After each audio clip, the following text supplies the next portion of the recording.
सम्राट अशोक जो ऐसे स्तंभ शिलालेख बनवाते थे मिर्जापुर की खानों से, मिर्जापुर की जो चुनार की खानें थी ना, वहाँ पे ये बलुआ पत्थर की खानें हैं, वहाँ पे बहुत बड़ी प्रयोगशाला थी, वहाँ ये ऐसे पत्थर तराशे जाते थे, उन पे दम आज्ञाएं खो दी जाती थी। उसके बाद में ये ऐसे बड़े बड़े स्तंभ शिलालेख बना के इनके ऊपर मुख्य रूप से 4 पशुओं की आकृतियाँ बनाई जाती थी, जो हमने देखी भी है। अशोक स्तंभ के नीचे 4 पशु हैं, शेर हो गया, घोड़ा हो गया, हाथी हो गया और बैल हो गया। बैल हो गया मेहनत का प्रतीक, घोड़ा हो गया गति का प्रतीक, हाथी हो गया बल का प्रतीक और शेर हो गया शौर्य का प्रतीक। तो चारों पशुओं की अलग अलग प्रतीक है, अलग अलग शक्ति को प्रदर्शित करते हैं। सम्राट अशोक है ना, ऐसे स्तंभों के ऊपर में अलग अलग पशुओं की आकृति वो लगाया करते थे।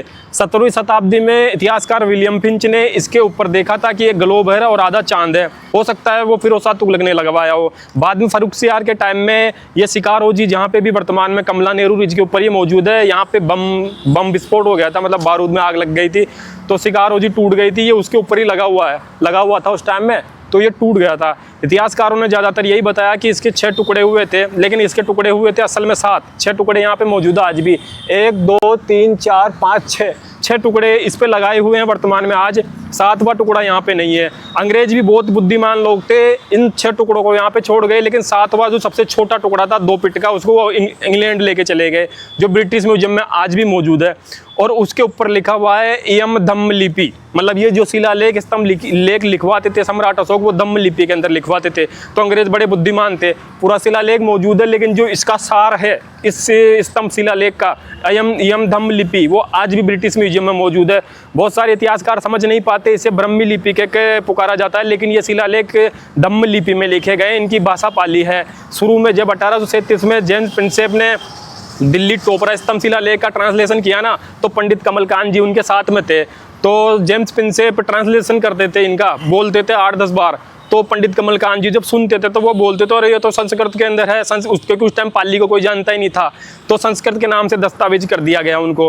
बाद में आने वाले टाइम में दूसरे रिसर्चर और इतिहासकारों ने उसी को दोहराया बार बार ही, तो सेकेंडरी सोर्स में वही चीज़ दर्ज होती गई कि इसके ऊपर संस्कृत के शिलालेख लिखे हुए हैं, जबकि संस्कृत में भाषा का कोई उस टाइम में प्रचलन में थी ही नहीं। सम्राट अशोक के टाइम में इसमें पाली भाषा के शिलालेख लिखे हुए हैं।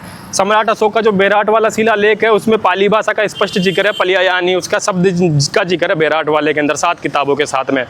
तो इसके ऊपर जो लिपि लिखी हुई है, धम्म लिपि लिखी हुई है, और भाषा इसकी पाली है, पाली मागधी भाषा सम्राट अशोक की है। तो ऐसे शिलालेख स्तंभ लेख ज़्यादातर वहाँ पे लगाए जाते थे, इतने बड़े बड़े, जहाँ पे बड़े महाविहार मठ हुआ करते थे, बड़ी बड़ी यूनिवर्सिटियाँ हुआ करती थी।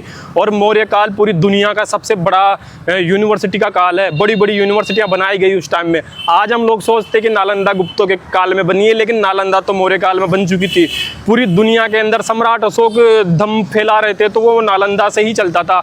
और मगध के संघ को अभिवादन करते हैं कई शिलालेखों के अंदर, तो मगध का संघ कौन सा है? नालंदा का जो संघ है वही मगध का संघ है। नालंदा यूनिवर्सिटी मौर्य काल के अंदर भी प्रचलन में थी, लेकिन धीरे धीरे इतिहासकारों ने ना इतिहास को भ्रमित कर दिया और गुप्त काल से नालंदा को जोड़ते चले गए। आखिरी में जो बख्तियार खिलजी ने नालंदा को जलाई, उसके अंदर भी संशय है, कई प्रश्न खड़े होते हैं कि बख्तियार खिलजी ने जलाई है कि नहीं जलाई, क्योंकि बहुत बड़ी उसमें भ्रांतियाँ फैलाई गई है। लेकिन आने वाले टाइम में धीरे धीरे वो क्लियर हो जाएगी।